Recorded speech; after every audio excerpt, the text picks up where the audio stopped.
Bismillahirrahmanirrahim. Assalamualaikum warahmatullahi wabarakatuh. Ya, apa kabar kalian hari ini? Semoga kita semua dalam keadaan sehat semua ya. Ya, sebelum kita belajar, sebaiknya kita terlebih dahulu berdoa. Robbi Sidni ilma warzuqni fahma amin. Ya, hari ini kita akan belajar tema 1 pembelajaran ke 4, yaitu kondisi alam Indonesia yang beragam menyebabkan kegiatan ekonomi antara satu daerah dengan daerah yang lain berbeda. Kegiatan ekonomi daerah pedesaan akan berbeda dengan kegiatan ekonomi masyarakat perkotaan. Selain itu, keberadaan sumber daya alam yang di suatu tempat juga akan memengaruhi kegiatan ekonomi masyarakat setempat. Setiap orang bertanggung jawab untuk memenuhi kebutuhan ekonomi keluarganya. Coba sekarang ayo mengamati. Ini ada 6 buah gambar. Yang pertama ini adalah gambar ya di mana ya di sebuah pertambangan batu bara ya. Jadi pertambangan batu bara menghasilkan apa? Ya batu bara untuk dijual. Yang kedua ini adalah ya buah-buahan. Buah-buahan berarti hasil pertanian apa perkebunan? Ya perkebunan. Ini yang ketiga adalah gambar ya biji kopi. Ya biji kopi itu dari hasil perkebunan menghasilkan biji kopi untuk dibuat kopi. Yang ketiga, yang keempat itu ini ya di sebuah sawah berarti apa?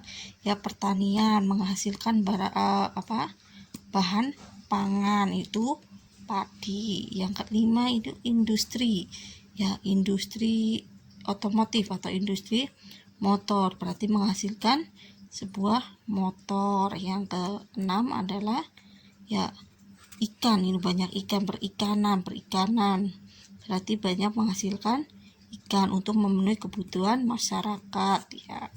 Coba kalian amati 6 buah gambar tersebut, kemudian ya isi ya jenis usaha yang dikembangkan tadi apa, hasil yang diperoleh. Contohnya jenis usaha yang dikembangkan adalah pertambangan, hasil yang diperoleh apa tadi? Ya batu bara. Selanjutnya kalian cari sendiri ya. Yang kedua, ayo membaca gitu, membaca kawasan wisata Candi Borobudur ya. Tempat wisata Candi Borobudur sudah tidak asing lagi kita dengar. Kawasan wisata ini dikenal baik di dalam negeri maupun di luar negeri. Banyak wisatawan mancanegara mengunjungi Candi Borobudur untuk meningkatkan peninggalan yang sangat menakjubkan nih. Candi Borobudur dikunjungi wisatawan lokal maupun mancanegara. Kalian baca dari paragraf pertama sampai paragraf terakhir. Kemudian berdasarkan teks bacaan di atas, buatlah pertanyaan menggunakan kata tanya, yaitu apa, di mana, kapan, siapa, dan mengapa. Nah, terus kemudian karena kita masih belajar daring, jadi kalian yang bikin pertanyaan, kalian juga yang menjawab. Ya, selanjutnya ayo menyimak. Setelah mengamati gambar, kalian menjadi tahu jenis usaha yang dilakukan masyarakat. Setiap orang melakukan usaha untuk mendapatkan penghasilan. Penghasilan yang diperoleh orang digunakan untuk memenuhi kebutuhan hidup sehari-hari. Nih, apa saja jenis-jenis usaha yang ada di Indonesia? Ya, ada beberapa jenis usaha yang dilakukan di sekitar kita. Ada yang berjualan, ya, ada yang membuka usaha, ya, membuat kerajinan, ya, ada yang menjadi dokter maupun jadi pemandu wisata. Kegiatan ekonomi di masyarakat sangat beragam, dikelompokkan beberapa bidang usaha. Ya, bidang usaha tersebut antara lain apa? Ya, yang pertama, usaha di bidang pertanian. Indonesia dikenal sebagai negara pertanian. Sebagian besar penduduk di Indonesia bekerja di sektor pertanian. Usaha di bidang pertanian meliputi pertanian, perkebunan, perikanan, perikanan. Yang pertama, usaha pertanian. Pertanian merupakan suatu kegiatan bercocok tanam. Usaha pertanian dapat dilakukan di sawah, tegalan, ladang, atau kebun. Pada umumnya, orang yang bekerja di sektor pertanian adalah petani yang menggarap tanah milik sendiri ataupun milik orang lain. Yang kedua, usaha perkebunan. Usaha perkebunan biasanya dilakukan oleh masyarakat dan pemerintah. Perkebunan yang dilakukan oleh masyarakat digarap pada lahan milik pribadi. Perkebunan yang dilakukan oleh pemerintah digarap pada lahan milik negara. Jenis tanaman yang diusahakan dalam perkebunan antara lain berupa karet, kelapa sawit, tebu, dan tembakau. Yang ketiga, usaha peternakan. Peternakan merupakan usaha membudidayakan hewan ternak. Dilihat dari pengelola lahannya, usaha peternakan dibedakan menjadi peternakan hewan besar, yaitu sapi dan kuda, peternakan hewan kecil, kambing dan domba, dan peternakan unggas, ayam, itik, dan burung. Nih, usaha peternakan hewan besar itu sapi, diambil susunya, dagingnya ya. Yang selanjutnya adalah usaha perikanan.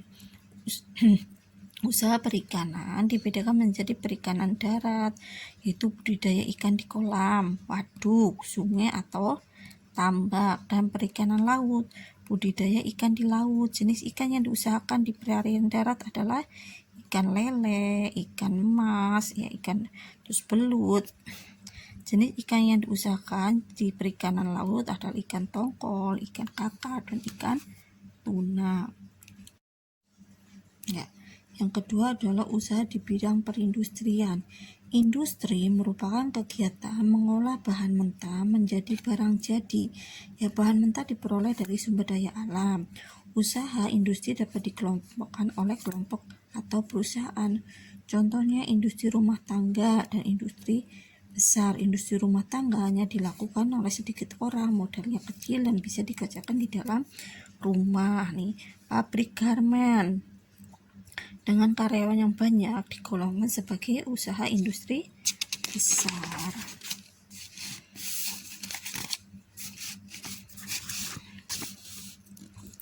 Usaha di bidang perdagangan. Nah, pernahkah kamu membeli makanan dari pedagang keliling yang lewat di depan rumahmu? Mereka adalah salah satu contoh usaha di bidang perdagangan. Dahulu sistem perdagangan disebut barter, yaitu tukar menukar barang ya. Misalkan orang yang pengen makan ikan, nah yang satunya belum punya nasi atau beras, ditukar, jadi tukar menukar barang dahulu dikenal dengan sistem barter ya. Usaha perdagangan dapat dibedakan menjadi pedagang kecil dan pedagang besar. Pedagang kecil menjual barang dagangan dengan cara eceran langsung kepada pembeli. Pedagang kecil memperoleh barang dagangan dari pedagang besar yang disebut dengan grosir. Pedagang kecil membuka usaha di rumah atau menyewa tempat di pasar. Contohnya pedagang kecil itu warung, toko, dan pedagang kaki lima. Pedagang besar menjual barang dagangan dalam jumlah yang banyak.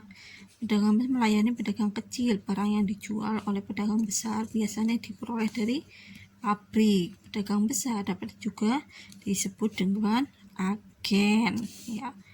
Pedagang besar termasuk usaha membeli barang dalam jumlah besar lalu menjualnya lagi ke pedagang kecil nih. Pedagang besar biasa disebut grosir. Gudang yang besar dibutuhkan oleh pedagang besar untuk menyimpan barang dagangannya nih. Pedagang besar punya gudang penyimpanan barang. Usaha di bidang jasa. Usaha di bidang jasa umumnya memberikan sesuatu yang diperlukan oleh orang lain. Contohnya, guru memberikan jasanya untuk mengajar, seorang dokter melayani pasien, sopir bus melayani penumpang untuk mengantar sampai ke tujuan. Ini berarti perusahaan menyewakan motornya untuk jenis perusahaan yang bergerak di bidang jasa penyewaan mobil atau rental mobil. Yang kelima, usaha di bidang pertambangan. Ya, usaha di bidang pertambangan yaitu usaha yang berkaitan dengan pengolahan sumber daya tambang. Kegiatan penambangan umum dilakukan oleh pemerintah nih. Ada hasil pertambangan biasa digunakan untuk memenuhi kebutuhan dalam negeri. Nah, di pertambangan yang dikelola oleh masyarakat biasanya berskala kecil dan menggunakan peralatan yang sangat sederhana nih, mencari emas ya. Yang kedua ini pertambangan yang dikelola oleh perusahaan besar atau berskala besar dengan menggunakan peralatan yang modern, serba modern. Ini perusahaan yang berskala besar. Ini usaha masyarakat, usaha di bidang pariwisata. Indonesia dikenal memiliki alam yang indah. Alam yang indah bisa dimanfaatkan sebagai daerah wisata. Provinsi yang dikenal sebagai pariwisata yaitu di Bali, Sumatera Barat, dan lain-lain ya. Usaha dalam bidang pariwisata biasanya menjadi pemandu wisata, membuka penginapan serta hotel dan losmen. Usaha penyewaan transportasi serta menjual barang-barang souvenir atau cindera mata ya. Orang yang terlibat dalam bisnis pariwisata itu biasanya berpenampilan yang menarik biar orangnya yakin dan percaya. Kemudian jawab pertanyaan berikut berdasarkan bacaannya di depan 1 sampai 5 ya. Sampai sini pelajaran hari ini kita tutup. Subhanakallah wa bihamdika asyhadu alla ilaha illa anta astaghfiruka wa atubu ilaik. Assalamualaikum warahmatullahi wabarakatuh.